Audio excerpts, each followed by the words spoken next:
प्रधानमंत्री कैसे बना जाता है?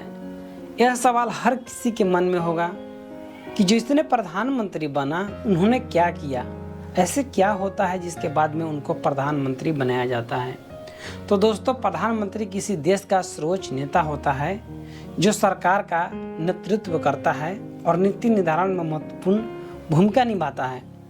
भारत में प्रधानमंत्री बनने की प्रक्रिया एक संवैधानिक और लोकतांत्रिक प्रक्रिया पर आधारित है। आइए इसे विस्तार से समझते हैं, तो इसके लिए वीडियो को अंत तक देखना होगा। भारतीय संसद दो सदनों में मिलकर बनी है, लोकसभा और राज्यसभा। प्रधानमंत्री वह व्यक्ति होता है जो लोकसभा में सबसे अधिक सीटें जीतने वाले राजनीतिक दल या गठबंधन का नेता होता है। सबसे पहले चुनावी प्रक्रिया यानी कि आम चुनाव के बारे में जानना होता है। तो आपको बताते चलूं कि भारत में हर 5 साल में आम चुनाव होते हैं। चुनाव आयोग स्वतंत्र और निष्पक्ष चुनाव कराने का कार्य करता है। चुनाव प्रक्रिया निम्नलिखित चरणों से होती है जो अभी आपको बताने वाला हूं। जैसे कि निर्वाचन क्षेत्र का निर्धारण भारत के विभिन्न निर्वाचन क्षेत्रों में विभाजित किया जाता है। प्रत्येक निर्वाचन क्षेत्र से एक सदस्य लोकसभा के लिए भी चुना जाता है। राजनीतिक दलों का पंजीकरण होता है, जिसमें राजनीतिक दल चुनाव से पहले अपने उम्मीदवारों को पंजीकृत करते हैं। ये दल विभिन्न मुद्दों पर अपने चुनावी घोषणा पत्र तैयार करते हैं। अगला है मतदान सूची का निर्माण करना, जिसमें चुनाव से पहले मतदाता सूची तैयार की जाती है। उसके बाद चुनाव अभियान होता है, जिसमें राजनीतिक दल चुनावी प्रचार करते हैं, जिसमें रैलियां, जनसभाएं और मीडिया का सहारा लिया जाता है। इसके बाद मतदान होता है। निर्धारित दिन मतदाता अपने मतदान केंद्र पर जाकर मतदान करते हैं। इसके बाद गणना और परिणाम होता है। मतदान के बाद मतों की गणना की जाती है और परिणाम की घोषणा भी की जाती है। चुनाव के बाद जो राजनीतिक दल या गठबंधन सबसे अधिक सीटें जीतता है वह प्रधानमंत्री पद के लिए अपने नेता को नामित करता है। प्रधानमंत्री की फिर नियुक्ति होती है राष्ट्रपति के द्वारा। भारत के राष्ट्रपति देश के संवैधानिक प्रमुख होते हैं।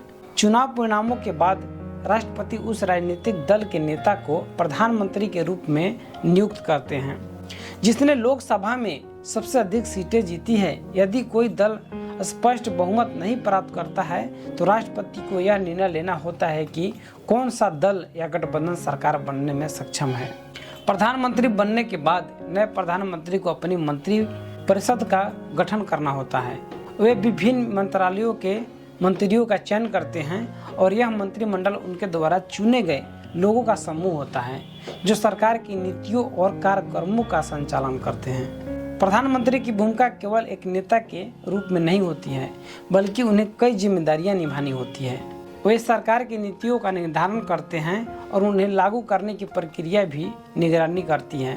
प्रधानमंत्री लोकसभा में अपनी पार्टी या गठबंधन का प्रतिनिधित्व करते हैं और विभिन्न मुद्दों पर भी चर्चा करते हैं। इस तरह से उन्हें प्रधानमंत्री भी बनाया जाता है। बहुत सारे कार्य करने होते हैं, जैसे वे देश की विदेश की नीतियों को निर्धारण करना और अंतर्राष्ट्रीय मामलों पर भी भारत की प्रतिनिधित्व करना होता है। किसी आपातकालीन स्थिति में प्रधानमंत्री तात्कालिक निर्णय लेते हैं, जैसे कि प्राकृतिक आपदाएं या राष्ट्रीय सुरक्षा से जुड़े मुद्दे होते हैं। भारत के प्रधानमंत्री बनने के लिए कुछ आवश्यक योग्यताएं हैं जिसको जानना जरूरी है। नागरिकता, यानी कि उम्मीदवारों को भारत का नागरिक होना चाहिए और उनकी आयु न्यूनतम 25 वर्ष या इससे अधिक होनी चाहिए, तभी वो बन सकते हैं। उम्मीदवारों को लोकतंत्र का सदस्य होना चाहिए। यदि वे चुनाव जीतने से पहले सांसद नहीं है तो उन्हें पहले चुनाव जीतना होगा। प्रधानमंत्री का कार्यकाल 5 वर्षों का होता है, लेकिन यह उनसे पहले भी समाप्त हो सकता है यदि उनकी सरकार विश्वास मत खो देती है या वे स्वयं इस्तीफा दे देते हैं तो उन्हें अपनी पद से हटना पड़ सकता है। यदि प्रधानमंत्री की पार्टी या गठबंधन अगले चुनाव में भी बहुमत प्राप्त करता है तो उन्हें पुनः प्रधानमंत्री नियुक्त किया जा सकता है। प्रधानमंत्री बनने की प्रक्रिया के दौरान कई चुनौतियां भी विवाद उत्पन्न करती है, जैसे कि गठबंधन सरकार। जब कोई पार्टी स्पष्ट बहुमत नहीं प्राप्त करती है तो गठबंधन सरकार बनानी होती है, जिसमें विभिन्न दलों के बीच समझौता करना पड़ता है। चुनावी प्रक्रिया में राजनीतिक तनाव और विरोधाभास उत्पन्न होते हैं जो देश की राजनीतिक स्थिरता को प्रभावित करता है। प्रधानमंत्री बनना एक जटिल और चुनौतीपूर्ण प्रक्रिया है जो भारतीय लोकतंत्र की बुनियाद पर आधारित है। यह प्रक्रिया चुनावी लोकतंत्र के मूल तत्वों को दर्शाती है, जिसमें मतदाता की भूमिका महत्वपूर्ण होती है। प्रधानमंत्री के रूप में जो व्यक्ति को देश की जिम्मेदारियों का सामना करना पड़ता है, उन्हें नीतियों का निर्धारण करते हुए लोगों की भलाई के लिए काम करना होता है। इस प्रकार भारत में प्रधानमंत्री बनने की प्रक्रिया लोकतांत्रिक सिद्धांतों, संवैधानिक प्रावधानों और नागरिकों की आकांक्षाओं के प्रति प्रतिबद्धता पर आधारित है।